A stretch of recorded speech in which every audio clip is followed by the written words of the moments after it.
Amen. Voilà, donc dernièrement, nous étions en train de lire l'évangile de Matthieu et on a essayé de permettre à chacun, autant les personnes qui commencent à découvrir la Bible comme les plus anciens, eh bien d'apprendre à trouver dans la parole de Dieu des choses pour une application personnelle. Amen. On a compris que la Bible n'est pas un vieux livre avec de vieilles histoires qu'il faut juste apprendre à connaître par cœur. On doit les connaître juste pour les connaître. Non, la Bible est censée m'enseigner quelque chose pour ma vie aujourd'hui. Amen. Elle a été écrite il y a des milliers d'années pour un peuple qui habitait à des milliers de kilomètres, mais elle est réelle, elle est pratique pour ma vie aujourd'hui ici à Nice-Lariane. Amen. Amen. Voilà, donc on avait lu l'évangile de Matthieu au chapitre 5 et ça va s'afficher à nouveau. Pour ceux qui ont leur Bible, je vous invite à lire avec nous. Et on va peut-être reprendre notre lecture là où on s'était arrêté, à partir du verset 31. À partir du verset 31, Matthieu chapitre 5, verset 31. Voilà, si quelqu'un a la parole sous les yeux, qu'il lise. On va lire, du verset 31 au verset 40. Spontanément, quelqu'un peut lire? Il a été dit que celui qui répudie sa femme lui donne une lettre de divorce. Mais moi, je vous dis que celui qui répudie sa femme, sauf pour cause d'infidélité, l'expose à devenir adultère. Et que celui qui épouse une femme répudie commet un adultère.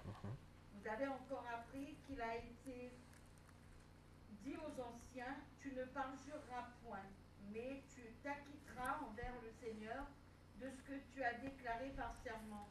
Mais moi, je vous dis de ne jurer aucunement, ni par le ciel, parce que c'est le trône de Dieu, ni par la terre, parce que c'est son marchepied, ni par Jérusalem, parce que c'est la ville du grand roi. Ne jure pas non plus par la tête, car tu ne peux rendre blanc ou noir un seul cheveu. Que votre parole soit oui, oui, non, non. Ce qu'on y ajoute vient du malin. Vous avez appris qu'il a été dit œil pour œil et dent pour dent. Mais moi, je vous dis de ne pas résister aux méchants. Si quelqu'un te frappe sur la joue droite, présente-lui aussi l'autre. Si quelqu'un veut plaider contre toi et prendre ta tunique, laisse-lui encore ton manteau. Amen. Merci. Voilà, donc on a fait une lecture assez longue. Et l'objectif, comme je l'ai dit, on s'arrêtera certainement ce soir. Et puis peut-être, à l'occasion, on pourra reprendre ce genre d'exercice. Mais comme je l'ai dit, ce n'est pas une manière de prêcher qu'on fait régulièrement. C'est juste bon de temps en temps, voilà, je crois, d'essayer de prendre quelques extraits de la parole de Dieu et ensemble, essayer d'échanger, approfondir certains passages, s'arrêter sur certains mots qui sont des mots qu'on n'utilise pas tous les jours, donc peut-être qu'on ne comprend pas toujours, en tout cas on n'a pas toute la portée. Donc l'objectif, c'est vraiment d'être libre, je le répète une fois de plus, et de profiter de ces moments pour poser des questions, pas repartir à la maison avec toutes nos questions en se disant « j'ai rien compris au passage ». Il faut qu'on puisse en tirer au moins quelques éléments. Donc on a repris à partir du verset 31. Il a été dit que celui qui répudie sa femme lui donne une lettre de divorce. Répudier. C'est un terme qu'on utilise souvent. Non, je ne crois pas. Répudier. Qui peut me dire ce que veut dire répudier? Non. Rejeter. Donc, si on prend la définition, c'est laisser aller, libérer, renvoyer. Okay. Pourquoi il dit ça? Parce que dans le contexte, les Grecs, pour eux, le divorce, ce n'était pas un problème, quoi. L'épouse d'un Grec pouvait se séparer comme ça, comme elle le voulait, de son mari, sans problème. Or, la Bible dit non, mais on ne se sépare pas. Quand on est unis devant le Seigneur, on reste avec la personne, dans les moments de haut comme dans les moments de bas. J'en profite pour rappeler encore une fois, et ça je le dis souvent, le mariage ou même l'amitié, ou enfin en tout cas à chaque fois qu'il y a une question d'amour, je parle donc de mariage, je parle d'amitié, je parle même d'une relation entre parents et enfants, ou même dans notre relation dans la communion fraternelle, c'est pas une question de sentiment. Hein. C'est pas juste si tout va bien entre nous, si on a des bons sentiments, je vais t'aimer et tu vas rester mon frère ou mon enfant ou mon époux ou je ne sais quoi. On a des liens, c'est tout. Je décide de t'aimer. L'amour, c'est pas quand tout va bien, ça, bon voilà, on continue à marcher ensemble. Dès qu'on a un petit désaccord, un petit différend, on arrête de discuter et puis on se sépare. Non. L'amour, c'est, comme on le dit, hein, pour le pire et pour le meilleur, dans les beaux jours comme dans les mauvais jours. Je décide de t'aimer. Je prends la décision de marcher avec toi. Il y a des fois, tu m'agaces un peu, mais voilà, je t'aime quand même. Et puis on va apprendre, hein, comme on donne souvent cet exemple, hein, les galets à Nice, sur la promenade des Anglais, ils sont ronds, ils sont lisses, parfaits. À la base, c'est des pierres, avec des angles bien pointus et tout ça, mais c'est à force de frotter, hein, avec les vagues, je ne vous apprends rien, à force de frotter, elles deviennent lisses. Mais au début, elles se tranchaient, elles se faisaient mal et tout ça. Bah, des fois, à force de se frotter un petit peu, bah, on apprend à arrondir les angles, on apprend à mettre un peu de l'eau dans notre vin, comme on dit souvent, et on apprend à accepter nos différences. Parce qu'on est différents, c'est comme ça, on a des tempéraments différents. On ne peut pas faire en sorte que tout le monde nous ressemble, et heureusement, ça veut dire, on ne peut pas faire en sorte que tout le monde nous ressemble. On ne doit pas chercher non plus à ressembler aux autres. On est toujours dans la comparaison, à vouloir ressembler aux autres. Non, on est ce qu'on est, on doit ressembler à Christ. Ça oui, hein, ça c'est notre modèle, on essaye de ressembler à Christ au mieux. Mais par contre, eh bien, il y a des tempéraments qui sont là, ne sont pas forcément mauvais, sont juste différents des autres. Là, on apprend à faire avec ces tempéraments. D'accord ? Donc là, il dit, ben, en fait, si vous répudiez votre femme, à part pour cause de divorce, à part pour cause d'adultère. On a parlé dernièrement ce que c'était l'adultère, on a parlé de la signification simplement. L'adultère, donc c'est une épouse ou un époux qui a un acte sexuel avec une autre personne en dehors du mariage. Et on a parlé aussi de la signification spirituelle, que le peuple d'Israël avait été souvent défini comme adultère, c'est-à-dire que le peuple d'Israël se tournait vers d'autres idoles, etc., etc., et qu'il y avait aussi un aspect pratique pour nos vies. Lorsque dans nos vies il y a des idoles, lorsque dans nos vies il y a des choses qui prennent la place du Seigneur, c'est comme un adultère en réalité. Okay ? Donc il dit, au verset 31, il a été dit que celui qui répudie sa femme lui donne une lettre de divorce, c'est-à-dire, ouais, on peut répudier sa femme, mais moi je vous dis que celui qui répudie sa femme, sauf pour cause d'infidélité, l'expose à devenir adultère, et que celui qui épouse une femme répudiée comme un adultère. Là, on n'a pas le temps de développer parce qu'on rentre un peu quand même dans la théologie, ce n'est pas forcément le sujet de ce soir, mais un jour on aura l'occasion de voir un petit peu le mariage. Comment Dieu voit le mariage. Pas comment nous on le voit, pas comment l'État le voit, mais comment Dieu voit le mariage. Ok ? Pour cette portion, est-ce qu'il y a des questions ? Non ? Ça va ? Yes. Verset 33. Vous avez encore appris qu'il a été dit aux anciens, tu ne te parjureras point, mais tu t'acquitteras envers le Seigneur de ce que tu as déclaré par serment. Mais moi je vous dis de ne jurer aucunement, ni par le ciel, parce que c'est le trône de Dieu, ni par la terre, parce que c'est son marchepied, ni par Jérusalem, parce que c'est la ville du grand roi. Ne jure pas non plus par ta tête, car tu ne peux rendre blanc ou noir un seul cheveu. Donc là, il nous remet à notre place. C'est ce que je disais en introduction, on n'est pas grand-chose. Même notre terre, qui paraît tellement immense pour nous, c'est le marchepied du Seigneur, et encore c'est juste une image, c'est bien plus que ça. On n'est rien du tout en fait. Et en fait le Seigneur il dit attention parce que vous employez votre parole trop facilement. Votre langue elle bouge trop là. Comptez 7 fois dans votre bouche avant de parler. Des fois ça serait bien, hein, parce qu'on s'engage, on prend des décisions, on prend des engagements, et puis on ne les tient pas toujours. Ce que le Seigneur veut dire à ce moment-là, c'est arrêter de jurer. Ah, je jure que je vais faire ceci. Je jure sur cela que je vais faire cela. Je jure. Non, ne jurez pas. Que votre parole soit oui, oui, non, non. Ça veut dire quoi ? Quand vous dites une chose, faites-le. Ce n'est pas la peine de jurer. Pourquoi on jure ? Parce qu'on a tellement menti que pour montrer que cette fois-ci on ne ment pas, on a besoin de jurer. C'est vrai ou pas ? Sinon, on ne jure pas. S'il y a une personne, vous savez qu'il n'a qu'une seule parole, il n'a même pas besoin de jurer. Parce que vous savez qu'à chaque fois qu'il dit quelque chose, à part s'il y a un contretemps, hein, parce que ça nous arrive, mais sinon, la personne vous dit quelque chose, elle le fait. Elle n'a pas besoin de jurer. Vous voyez ? Donc, on finit par jurer parce que la plupart du temps, on ment, et pour montrer que non, cette fois-ci, je ne mens pas, promis, hein, c'est vrai, je peux jurer. Sur la tête de mes enfants, sur la tête de ceci, sur cela, sur machin, on a tout entendu, les yeux, on a juré sur tout, et des fois, même en jurant sur tout ça, puisque de toute façon, c'est que superstitieux, eh bien, on a quand même menti. N'est-ce pas? Donc le Seigneur, il dit, tes engagements, réfléchis avant de les prendre. Quand tu as pris un engagement, tu vas jusqu'au bout. Et là encore, on n'a pas besoin d'aller chercher dans des exemples très farfelus. C'est des choses toutes bêtes. Dernièrement, j'étais avec un jeune. Il s'est retrouvé dans une situation compliquée parce qu'il a pris un engagement pour faire une soirée avec quelqu'un, avec des amis. Et puis juste après, il avait oublié qu'il avait pris cet engagement. Et juste après, on l'invite pour faire autre chose. Il dit oui. Donc là, c'était un problème parce qu'il ne peut pas se retrouver à deux endroits en même temps. Et il fallait bien qu'il déçoive quelqu'un. Il m'appelle en me disant qu'est-ce que je fais. Je dis déjà, tu vas commencer à prendre un peu de poids dans ta cervelle. Ou alors noter sur ton téléphone les rendez-vous que tu as. Et ensuite, tu vas vers le premier engagement que tu as pris. Et tu t'excuses auprès du deuxième. Tu dis voilà, j'avais oublié. Ça arrive à tout le monde. Mais voilà, tu as pris un engagement. Tu dois tenir ton engagement. Et ça, c'est important, bien aimé. C'est important. Notre parole, il faut que ce soit une parole sûre. Il faut que les gens nous connaissent comme quelqu'un qui n'a pas besoin de faire, comme on dit, des salam alek. Quand on dit quelque chose, on le fait. Si on ne peut pas le faire, on ne le dit pas. On ne prend pas d'engagement. Moi, j'ai appris ça avec mon petit frère. Pour la petite anecdote, mon petit frère Mike, là, si vous lui dites quelque chose et que ça n'arrive pas, c'est compliqué. Hein. Si vous lui avez dit, il faut le faire. Alors vous avez dit, demain on va à la plage, il pleut des cordes, il faut quand même aller à la plage. Hein. Ah, il ne faut pas annuler. Hein. Non, mais t'as dit qu'on va à la plage. Oui, mais tu vois bien qu'il y a la pluie, on va pas aller à la plage. T'as dit qu'on allait à la plage. Ok. Bon, j'ai appris petit à petit à attendre avant de m'engager. On fait quoi demain? On verra. Hein.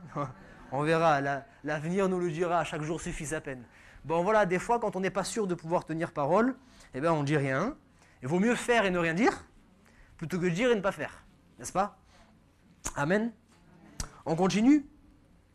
Il est dit, vous avez appris qu'il a été dit, œil pour œil, dent pour dent. Mais moi, je vous dis de ne pas résister aux méchants. Si quelqu'un te frappe la joue droite, présente-lui aussi l'autre. Là, il y a pas mal de choses intéressantes à dire.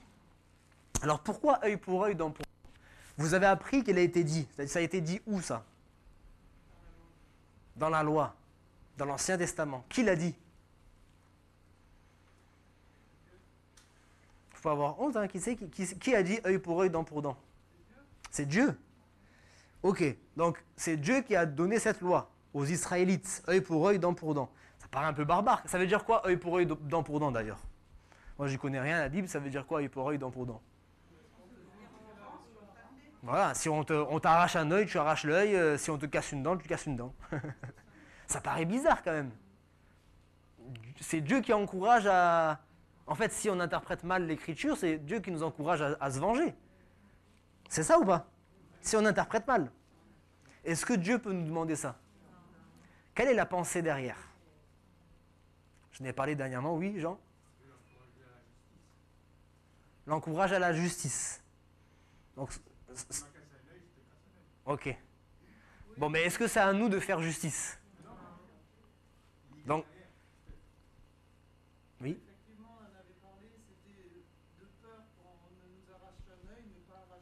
Exactement.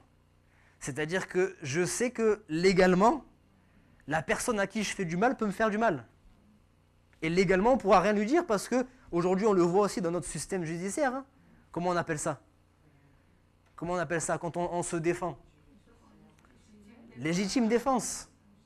Vous avez blessé quelqu'un, mais cette personne, elle vous a attaqué, c'est en vous défendant que vous avez blessé, il y aura des circonstances atténuantes. Parce que c'est légitime défense. Œil pour œil, dent pour dent. On vous a attaqué, on vous attaque. Ok? Il y a aussi une question de... Il fallait aussi répondre, rendre en mesure de ce qu'on vous a... C'est-à-dire, si on t'arrache une œil, tu ne vas pas couper un bras. Ok? Œil pour œil, dent pour dent. Donc, qu'est-ce que le Seigneur voulait mettre en place? C'était, attention, l'objectif, ce n'est pas de vous venger les uns les autres, de vous battre les uns les autres. L'objectif, ce n'est pas de vous faire du mal. Ok? C'est moi qui fais vengeance. Et c'est pour ça que j'ai pris note, hein, ne pas résister aux méchants. Dans la parole de Dieu, il dit ne rendez point le mal pour le mal, mais rendez le bien pour le mal. C'est pas simple. Hein. On vous fait mal. Si on est dans l'ancienne alliance, ok, pas de problème, on me fait mal, je lui fais mal. Mais maintenant, le Seigneur dit on te fait mal. Toi, non seulement tu ne dois pas rendre le mal, mais en plus de ça, tu dois rendre le bien. Le Seigneur, il n'a pas juste dit ne rends pas le mal. Hein. Il dit à partir d'aujourd'hui, tu veux marcher avec le Seigneur. Et je parle pour ceux que ça fait 50 ans qu'ils marchent avec le Seigneur, ceux qui commencent à marcher avec le Seigneur. On me fait mal, le Seigneur attend de moi que non seulement je ne rende pas le mal, ce qui n'est pas toujours simple, parce que Hein? On parlait d'orgueil dernièrement. Mais l'orgueil, ça a plusieurs formes. Il y a l'orgueil, pour moi, le summum, c'est... Je vous regarde de haut comme ça, je me suis tellement rempli de moi-même que, voilà, je suis au-dessus de vous, vous êtes bas. Bon, ça, effectivement, c'est l'orgueil, vraiment. Mais il y a toutes sortes d'orgueil. Hein. Il y a l'orgueil de, on me touche, là, il faut que je défende ma réputation, mon honneur, mon nom. Je suis pas n'importe qui, quand même. Je suis. Il y a l'orgueil de, je veux jamais avoir tort. À chaque fois qu'on discute avec moi, j'ai toujours le dernier mot. Qui que ce soit qui soit en face de moi, hein, j'ai toujours le dernier mot. Je ne veux jamais avoir tort.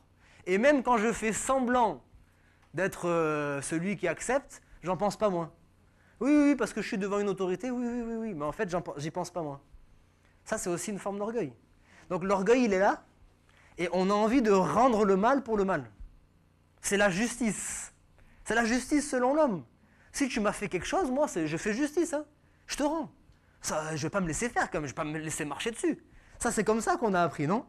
Et des fois, les réflexes, ils sont là. Je vous ai donné ce témoignage dernièrement. Ma fille, elle rentre, je ne me rappelle plus si c'était Serena ou Nina. Elle me dit, il y a un garçon qui l'a bousculé à l'école. Je crois que c'était Nina. Parce que je dis, la prochaine fois qu'il te bouscule, tu le pousses aussi. C'est pas bien, hein, le pasteur, ce qu'il a dit. Hein. C'est pas bien, je le reconnais. Hein. Vous savez, même quand vous faites des choses qui ne sont pas bien, c'est ma propre fille qui m'a repris, Serena. Elle dit, mais non, papa, on n'a pas le droit de faire ça. Parce que premièrement, la maîtresse, elle va nous punir. Et deuxièmement, Jésus, il n'aime pas ça. J'ai dit, un point pour Serena. C'est vrai, mais pour dire quoi? C'est comme si, tout de suite, pour moi, maintenant, je peux me laisser bousculer. Mais ma fille, mon enfant, on a bousculé ma fille. Tout de suite, oh, je ne laisse pas faire ça. Doucement. Doucement. Apprends à laisser le Seigneur faire justice. Ne rendez pas le mal pour le mal, mais rendez plutôt le bien pour le mal. Il dit, ne vous vengez point vous-même. Et c'est pourquoi tout à l'heure on va lire, priez pour ceux qui vous persécutent. Parce que si ce n'est pas nous qui nous vengeons, c'est le Seigneur qui va le faire pour nous. Et si le Seigneur fait pour nous, ça sera beaucoup plus sévère. Et quand on a l'amour du Seigneur en nous, on n'a pas envie même pour notre pire ennemi que le Seigneur se venge. Parce que la vengeance sera sévère. Amen? On se comprend? Si quelqu'un te frappe la joue droite, présente-lui la joue gauche. Alors ça, souvent, j'ai parlé sur ça aussi. C'est pas à prendre littéralement. D'accord? C'est une hyperbole que le Seigneur est en train de présenter. C'est pas à prendre littéralement. Hein, si un jour on me frappe vraiment la joue droite, je reste là et je tends la joue gauche comme un idiot. C'est pas ce que le Seigneur veut. Hein. On est d'accord? Mais c'est pour faire comprendre une pensée derrière. Justement, quand on te frappe, ne frappe pas en retour. D'accord? C'est important, c'est pas à prendre littéralement, parce que vous connaissez cette histoire. Hein. Il y a un chrétien, c'est une histoire, hein, c'est pas vrai. Il y a un chrétien un jour qui a une altercation dans la rue, il descend de sa voiture, le monsieur descend de sa voiture et le monsieur lui met une gifle sur la joue droite. Il dit, rien dit, je suis chrétien, je tends la joue gauche. Il lui rend la joue gauche, il lui remet une gifle et le chrétien, maintenant, il se bagarre. Alors il lui dit, mais t'as pas le droit de te bagarrer, t'es chrétien. Il dit, mais j'ai tendu la joue gauche, maintenant c'est bon, hein, je peux continuer. Il avait pris littéralement l'histoire. Après la joue gauche, c'est fini. Il n'a pas dit de représenter la joue droite. C'est juste une image pour dire on ne doit pas rendre. D'accord? Ne pas présenter la joue gauche. Excusez-moi l'expression parce que ce n'est pas vulgaire, je me permets de le dire. Chrétien, ce n'est pas crétin. Parce que des fois, à force d'être chrétien, on laisse tout passer, les gens ils nous écrasent et on se laisse faire. C'est pas vrai, ça vous arrive pas des fois? On se laisse faire par nos familles, on se laisse faire par les voisins, on se laisse faire au travail. Combien de fois je vois des chrétiens revenir en me disant mon patron, il me mène la vie dure, il me fait vraiment la misère. Et quand je rentre dans les détails, je vois que c'est le chrétien, il se laisse faire aussi. Alors oui, si notre patron, malgré tout, il continue, on ne va pas se bagarrer avec lui, mais on doit aussi lui faire comprendre certaines choses. Dernièrement, je vais à la mairie. Ça vous arrive d'aller à la mairie? Bon, je ne critique pas, hein. Il faut être patient, hein. Il faut être patient, hein, avec la liste de papiers qu'il faut toujours fournir. Sur 10, si vous en avez oublié un, c'est fini. Hein. Donc je vais à la mairie et elle dit non, il manque un papier. Mais si elle me le disait juste comme ça va. Mais elle nous a parlé avec Erika comme si... Alors on a toujours de l'empathie, nous on se dit peut-être je suis le dernier de la journée, qu'on a vu des vertes et des pas mûres et que peut-être elle a agacé, peut-être elle a des soucis à sa maison, etc. Mais quand même, vous voyez, la manière de parler... Et je me suis dit, quand même, si elle continue comme ça, sans me disputer, je vais quand même l'expliquer, madame. S'il vous plaît, vous pouvez me parler avec un peu de respect. On discute tranquillement. Je ne suis pas non plus un enfant de 12 ans que vous pouvez reprendre. On discute, vous nous expliquez les choses, voilà. Je pense qu'avec nos patrons, c'est pareil. Dans notre famille, c'est pareil. Quand des gens abusent de notre gentillesse, parce que c'est le cas, ça vous est peut-être arrivé, il y a des gens qui abusent de notre gentillesse en tant que chrétien. Oui, je suis chrétien. Oui, je pardonne. Oui, j'aime, etc., etc. Mais ce n'est pas pour autant que je vais rester comme ça, à te laisser constamment me faire du mal. Si tu continues à mal agir envers moi, je vais juste prendre un peu de distance. Je te pardonne, je n'ai pas de rancœur contre toi, mais il va falloir mettre un cadre. Hein? Dernièrement, je ne citerai pas, bien sûr, mais on parlait des relations parents avec les enfants. Quand on est chrétien, parents chrétiens, et que nos enfants ne sont pas chrétiens, des fois, ils jouent avec ça. Hein? Ah ouais, je sais que ma mère, mon père va tout pardonner. Déjà, en tant que parent, on pardonne tout. En plus, en tant que chrétien, c'est super. Ça peut être vrai avec les frères et sœurs et tout ça. Sauf qu'à un moment donné, il faut mettre un cadre. Hein. Je suis chrétien, mais je suis ton père, je suis ta mère. Tu gardes le respect quand même. Ok? Parce que c'est bien de pardonner, mais il faut avoir du respect. Il y a un cadre à donner. Amen. Donc là, la parole, comme bien des paroles, c'est très important de retenir ça. Quand on lit la Bible, il ne faut pas toujours tout prendre à la lettre. Comme on a dit la semaine dernière, si ton œil droit est une occasion de chute pour toi, arrache-le. Ce n'est pas apprendre à la lettre, c'est comprendre qu'il y a des choses dans notre vie qui sont une occasion de chute, c'est-à-dire qui vont nous pousser à pécher à un moment donné. Eh bien, cette chose-là, il vaut mieux s'en séparer plutôt de continuer à pécher constamment. Amen. Il est dit ensuite, si quelqu'un veut plaider contre toi et prendre ta tunique, laisse-lui encore ton manteau. Si quelqu'un te force à faire 1 mile, fais-en 2 avec lui. Alors, c'est quoi cette mesure-là? Je dis 1 mile, mais peut-être on dit 1 mille, parce qu'un mile, c'est en anglais. Est-ce que quelqu'un connaît, ça c'est pas grave si vous ne connaissez pas, parce qu'on ne peut pas l'inventer non plus, hein. Est-ce que quelqu'un connaît plus ou moins ce que ça représente? Si quelqu'un te force à faire 1 mile avec lui. Ben, c'est la distance, si vous voulez, de 1000 pas. Ok? C'est simple à retenir. Hein. Quand on dit une coudée, vous allez voir dans la Bible aussi, il y a des mesures comme ça, une coudée. Une coudée, ben, c'est un coude. Hein. Ok? Donc s'il y a 10 coudées, ben 10 coudes. Okay, 1 mile, c'est 1000 pas. D'accord? Donc c'est soit 1000 pas, il parle aussi de 8 stades. Souvent il parle aussi en stades. Hein, vous avez remarqué dans certains évangiles, il dit à la distance de temps de stade, etc., etc. Donc à peu près 1480 mètres. Okay, donc si quelqu'un, là encore, c'est pas à prendre à la lettre, parce que qui va vous demander un jour de dire tu veux bien faire 1 mile avec moi? Non, je pense pas. Hein. Et même quelqu'un va vous dire tu veux bien faire 1 kilomètre avec moi? Bon, il y a peu de chances pour que ça arrive. Quelle est la pensée derrière? Qu'est-ce que veut dire le Seigneur dans ce passage, selon vous?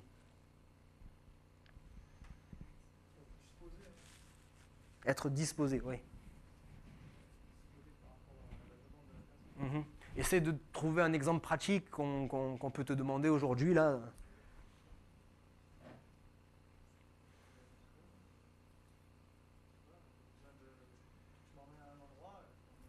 Voilà, par exemple, voilà. En fait, c'est un service demandé. C'est un service demandé. On vous demande de rendre un service. Ben, non seulement tu dois le faire, mais il y en a déjà plein qui le font. En plus de ça, il ne faut pas le faire en râlant. Et même si tu peux faire plus, fais plus. Ok? C'est pas une question de distance ou de quoi que ce soit. On te demande de faire un service. Et là, j'aime aussi à chaque fois cette interprétation qu'on a, la différence entre la bonté et la bienveillance. La bonté, c'est vous me demandez un service, je vais le faire. La bienveillance, c'est que déjà, je vais anticiper le besoin et je vais même faire plus, peut-être, que ce que tu as besoin. Vous voyez? Donc, quelqu'un vous demande un service, vous demande, voilà, justement, est-ce que tu peux m'emmener à l'aéroport à 6h45, tu me déposes. Alors, je donne un exemple comme ça. Hein. À 6h45, tu me déposes à l'entrée de l'aéroport, je continuerai à pied. C'est très bien, on peut faire ça, le minimum. Mais vous allez lui dire, mais non, tant qu'à faire, je t'emmène jusqu'à devant l'aéroport. Et si je peux t'accompagner avec les bagages, je t'accompagne. Vous faites le petit plus. Votre patron, il vous dit tu peux finir à 16h30 aujourd'hui au lieu de finir à 16h. Pas de souci, même si je dois finir à 17h, je finis à 17h. Et ça, c'est des exemples pratiques où le Seigneur, il dit mais faites plus que les autres en fait. Quand vous allez lire tout le paragraphe, on va essayer de terminer ce soir. Quand vous lisez tout ce paragraphe, qu'est-ce que le Seigneur est en train de dire? Il dit j'ai augmenté le niveau en fait. Tout simplement. Tout ce qui est dit dans ce chapitre, c'est la loi, voici ce qu'elle disait. Et déjà la loi, il parlait à des Juifs, nous on n'a pas conscience. Hein. Vous savez qu'il y a près de 600 commandements. Dans la loi, il y a près de 600 commandements. Quand vous prenez toutes les lois là, les lois cérémonielles, les lois, tout ce qu'il y a là, il y a plus de 600 commandements. Donc ils savaient ce que c'était. Hein. Ils savaient que c'était pas simple. Et ça, c'est que ce que la loi dit. En plus de ça, il y a la tradition qui s'est rajoutée. Vous savez ça, hein. Les juifs, les religions ont rajouté des traditions. Par exemple, à un moment donné, les pharisiens viennent dire à Jésus, comment ça se fait que tes disciples, avant de manger, ne se lavent pas les mains? Ben ça, c'est pas écrit dans la loi. Hein. Vous pouvez les fouiller comme vous voulez, ce n'est pas écrit dans la loi. C'était la tradition qui avait rajouté en plus de la loi encore d'autres préceptes, encore d'autres choses. Donc la loi déjà était à un niveau assez élevé. Okay, et Jésus il dit, je ne viens pas pour l'abolir, cette loi, je viens pour l'accomplir. Et maintenant on est dans une nouvelle alliance, l'alliance de la grâce. Mais l'alliance de la grâce, elle demande plus encore. On l'a lu, jusqu'à maintenant il fallait commettre un meurtre. Aujourd'hui, si vous insultez juste votre frère de Raqqa, vous méritez la même chose. Avant, il fallait commettre adultère, l'acte physique. Aujourd'hui, si vous convoitez dans votre cœur, c'est la même chose. Avant, c'était ceci, etc., etc. Et là encore, il dit, en fait, tout le monde se comporte comme ça. Vous aimez ceux qui vous aiment, vous saluez ceux qui vous saluent, etc. C'est la norme, en fait. Tout le monde le fait, même quand on n'est pas chrétien, même quand on n'est pas croyant. Les gens font ça. Mais le Seigneur dit, vous allez plus loin. Tout le monde se venge. Ceux qui ne se vengent pas, des fois, ils font juste ne pas se venger. Mais moi, je vous demande, en plus de ne pas vous venger, de faire du bien. Et ça, ce sera la marque qui va vous différencier des autres. Parce qu'il n'y en a pas beaucoup qui font ça. Et souvent, vous avez remarqué, quand la personne... Dernièrement, j'étais avec le fils de Juan et j'allais dire Jacqueline, Juan et Delphine. Et il me disait, dans mon immeuble, là, j'ai un voisin, un Congolais, et je crois qu'il est chrétien. Je dis, mais comment tu sais qu'il est chrétien? Il t'a parlé. Il me dit, non, mais sa manière d'être, quand on se salue, sa manière de parler, comment ses enfants ils sont, etc. J'ai l'impression qu'il est chrétien. Mais c'est merveilleux ça. Je dis, attends, même avant qu'il parle, tu sais qu'il est chrétien? Et quelques temps après, il est revenu me voir, il me dit, ouais, il est bien chrétien. Vous imaginez ça? Il n'avait pas dit un mot, il n'avait pas dit qu'il était chrétien, mais son témoignage, juste en se croisant dans l'ascenseur et dans l'immeuble, ils avaient remarqué pourquoi. Parce qu'il a vu Juan et Delphine. Il a dit, ok, bon, ça doit être l'image quand même des chrétiens, avec des hauts et des bas, je pense. Hein, ouais. Mais ils ont dit, mais lui se comporte à peu près pareil. Il y a quelque chose de différent. Hein? Je ne sais pas, mais des choses toutes bêtes. Je vais vous parler de choses pratiques. Hein. On arrive dans l'ascenseur, on est fatigué, et on a envie de vite rentrer à la maison. Bon, on appuie vite sur la porte fermée, alors qu'il y a le voisin qui arrive. Des choses toutes bêtes. Peut-être que lui, moi je spécule, hein, peut-être que lui disait, on attend l'ascenseur, vas-y, rentre avec nous. Et si tu es plus chargé que moi, prends l'ascenseur, j'attendrai le prochain. Des petites choses toutes bêtes comme ça. Il y en a qui me diront, ben moi je ne peux pas faire ça, j'ai pas d'ascenseur. Ben faites autre chose. Hein. Je ne vais pas tout vous dire. Hein. Donc c'est quoi ça? Ah, Frédéric Lenormand. Ça va être coupé. Ça va être coupé. Donc c'est quoi l'intérêt? C'est de faire toujours plus que ce que la norme demande, ou ce que la loi demande. Okay? Et je vais très rapidement, peut-être pour terminer, il est dit donc, aimez vos ennemis, bénissez ceux qui vous maudissent, etc. etc. Aimer ses ennemis, c'est pas rien. C'est pas rien d'aimer ses ennemis. Hein. C'est quelqu'un qui vous fait vraiment du mal, ou qui vous a fait du mal. C'est quelqu'un qui vous cherche toujours des problèmes. À chaque fois que vous rencontrez la personne, elle vous cherche des problèmes encore et encore. Et le Seigneur il vous demande de l'aimer. Mais comment on fait pour aimer? Seigneur, là tu me demandes quelque chose, franchement. Tu demandes des choses qui sont compliquées. Mais en fait, on a besoin de comprendre que les personnes, et comme je le dis à chaque fois, c'est pas plus compliqué que ça. Les personnes qui sont en face de nous, là, qui nous font du mal, elles ne sont pas meilleures que nous, mais elles ne sont pas pires que nous. Elles sont comme nous. Et souvent, elles nous font du mal parce que, comme je le dis souvent, on leur a fait du mal. Et ce sont des âmes. Ce sont des âmes. On a besoin de demander au Seigneur, si ce n'est pas le cas, priez. Seigneur, donne-moi tes yeux pour que je vois comme tu vois. Au lieu de voir la personne qui est vraiment pas aimable, personne qui est vraiment méchante, aigrie, etc. Donne-moi de voir l'âme. L'âme qui a besoin d'être sauvée. C'est une personne qui a besoin d'être sauvée. Et quand vous allez vous rendre compte du besoin du salut de cette personne, vous allez commencer à avoir de la compassion. Elle est comme ça parce qu'elle n'a pas la paix dans son cœur. Elle est comme ça parce qu'elle n'a pas la joie dans son cœur. Elle n'a pas l'amour, elle n'a rien. Donc c'est normal, son cœur est rempli de mauvaises choses, c'est normal qu'elle soit aigrie, c'est de l'abondance du cœur que la bouche parle. On ne peut pas leur demander d'être... Des fois, même nous en tant que chrétiens, on a le Saint-Esprit de Dieu en nous. On a la joie, la paix, la paix du cœur, on l'a chanté, on a tout ce qu'on veut. Et des fois, ça nous arrive d'être pas très cool. Hein. Oui ou non? Ça nous arrive.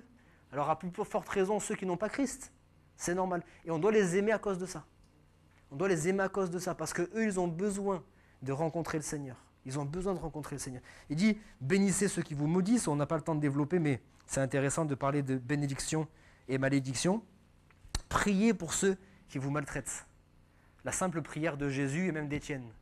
Père, pardonne-leur, car ils ne savent pas ce qu'ils font.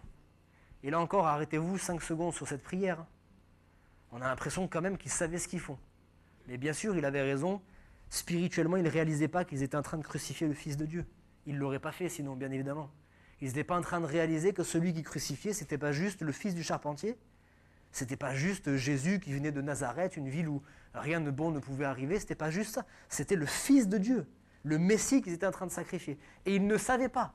Et bien souvent, les gens qui vous font du mal, ils ne savent pas.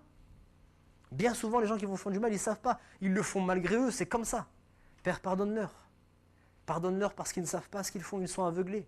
On l'a vu dans notre étude aux Colossiens, ils sont assis dans les ténèbres, ils sont aveuglés, leur cœur sans intelligence a été plongé dans les ténèbres. C'est la réalité qu'on a connue autrefois. Vous n'êtes pas nés sauvés, hein. C'est pas vrai. Même si vous êtes nés dans une famille chrétienne, il a fallu faire votre expérience, et avant votre expérience, vous avez fait des choses qui n'étaient pas la gloire de Dieu. Ben, n'oublions pas trop rapidement d'où on vient. Et aimons ceux qui sont justement et bien comme nous étions autrefois.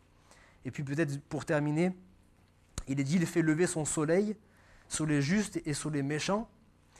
Je vais le lire pour vous. Il fait lever son soleil sur les méchants et sur les bons, et il fait pleuvoir sur les justes et sur les injustes. Ça, c'est très important. Ça, c'est un principe très important à garder à l'esprit. C'est pas parce qu'il y a le soleil sur une personne que la personne est forcément bonne. Ah ouais, il y a la bénédiction sur sa vie, ça veut dire que tout ce qu'il fait, c'est bien. Non, non. David, il en a assez parlé, il a dit les méchants, ils prospèrent, et les méchants, ils réussissent, etc., etc. Pourtant, ils sont méchants. C'est pas parce qu'il y a la pluie sur une personne que cette personne, elle a fait du mal. C'est pas vrai. Parce que le soleil, il peut être sur le juste comme sur le méchant. Et le soleil, il peut être sur le juste comme sur le méchant. Donc, prenons garde à ne pas tirer de conclusion en voyant la vie d'une personne. Elle fait que galérer, cette personne. Elle fait que souffrir. Elle fait que avoir des problèmes. À mon avis, il y a quelque chose derrière.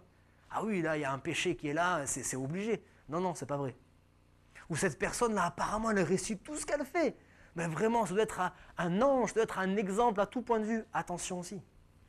Les bien-aimés qui viennent, quand vous arrivez dans l'église, et surtout moi le premier, ne pensez surtout pas qu'on est parfait et qu'il faut nous ressembler en tout point de vue. Non, parce que sinon vous allez être déçus. Hein. On a tous été déçus en arrivant à l'église, on voyait les autres comme des gens extraordinaires et parfaits, et puis très rapidement on s'est rendu compte qu'ils n'étaient pas parfaits. Et il ne fallait pas les suivre sur tous les exemples. On essaye d'être des modèles, on essaye de ressembler à Christ. Paul a dit, soyez mes imitateurs, comme je le suis moi-même de Christ. Mais Paul, c'était Paul quand même. Nous, on essaye aussi. Voilà, mais ce n'est pas nous les modèles, ce n'est pas nous l'exemple parfait. Puis je termine, il dit justement, soyez parfaits, comme votre Père céleste est parfait. Et là, il met le comble à tout ce qu'il vient de dire dans le chapitre 5. Là, je parle plutôt aux chrétiens qui étudient. Un chapitre, il y a une pensée, c'est ce qu'on appelle un flot de pensée. Et tous les paragraphes vont dans ce sens-là. Il ne faut pas lire les paragraphes comme détachés les uns des autres. Il y a une pensée dans le paragraphe, mais ça va dans le flot de pensée. Et le flot de pensée du chapitre 5, c'était de montrer que la grâce, elle est au-dessus de la loi. Parce qu'il dit maintenant, ce n'est pas juste histoire de faire au mieux, comme faisaient les pharisiens. Vous avez vu que les pharisiens, ils détournaient la loi. Ils essayaient de faire juste ce qu'il fallait, mais ils détournaient la loi. Ils l'ont fait par rapport pourvoir aux besoins des parents, ils l'ont fait par rapport à la dîme, ils l'ont fait par rapport à plein de choses. Ils détournaient en fait la loi. Ils détournaient la loi. Mais ce n'est pas juste ça. Le Seigneur il dit maintenant, là, avec la grâce, je ne demande pas moins que d'être parfait. La loi était déjà à un haut niveau. Moi, le niveau que je vous donne, c'est la perfection. C'est ça que vous devez viser. C'est vrai ou pas? C'est ce que Jésus a dit ou pas? Il n'a pas dit, attendez la perfection au ciel. Hein. Il dit, soyez parfaits. Il parle à des vivants ou à des morts? À des vivants. Il dit, soyez parfaits comme votre Père Céleste est parfait. C'est un ordre. Hein. C'est un ordre. Il dit, soyez parfaits. Ça veut dire qu'on doit tendre à ça. On doit rechercher ça. On sait qu'on n'y a pas atteint encore. Hein. Paul lui-même, qui est un exemple, il a dit, je n'ai pas encore achevé la course. Hein. Je n'ai pas atteint le but. Mais je cours. Oubliant ce qui est en arrière et j'essaye au mieux d'aller vers cette perfection. Amen. Donc je crois qu'on a vraiment besoin de prendre du temps, tous autant que nous sommes, pour lire la Bible. Lire la Bible et l'étudier et laisser au Saint-Esprit le soin de faire en sorte de nous révéler comment moi, aujourd'hui, je peux la mettre en pratique. Je ne dois pas, et je termine avec ça, ouvrir ma Bible et la fermer comme si de rien n'était. La Bible, ce n'est pas un livre qu'on fait que lire. Je dois l'ouvrir, et quand je tombe sur un passage qui me parle, j'essaye pas d'aller plus loin. Parce qu'on est fort pour ça. Ce verset-là, il me dérange. On va aller un peu plus loin, là, sur des versets qui sont un peu plus cool. Non, non, mais c'est pas pour rien que tu es tombé sur ça. Hein. C'est pas pour rien que tu es tombé sur ça. Arrête-toi, ça prend du temps, mais dis Seigneur, bon, montre-moi comment je peux mettre ça en pratique. Montre-moi, c'est quoi là? Qu'est-ce que tu attends de moi? Parce qu'il nous regarde, le Seigneur. Hein? Hein? Produisez des fruits dignes de la repentance. C'est pas juste dire, ouais Seigneur, j'ai compris. Hein? C'est ça, hein, pour conclure.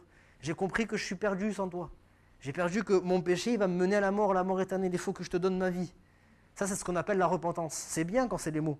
Mais maintenant, le Seigneur, il dit, produisez des fruits dignes de la repentance. Ce que vous avez dit, là, il faut qu'on le voit maintenant. Dans votre pratique du quotidien, dans votre caractère, dans votre attitude, dans votre manière de parler. Et nous tous, c'est une réalité. Il faut que notre fruit soit la gloire de Dieu. Il faut que notre vie, elle lui plaise. Quand il nous voit, il doit dire comme Job, « Eh Satan, tu l'as vu mon frère Pascal, mon enfant Pascal, ma fille Jacqueline, hein, ma fille Sylvie, etc., etc. Tu les as vus ?» C'est des hommes et des femmes intègres hein, et droits. Et le Seigneur, il est fier de nous quand il parle de nous. Amen. C'est ce qu'on recherche. Hein. En toute humilité, c'est ce qu'on recherche. Amen.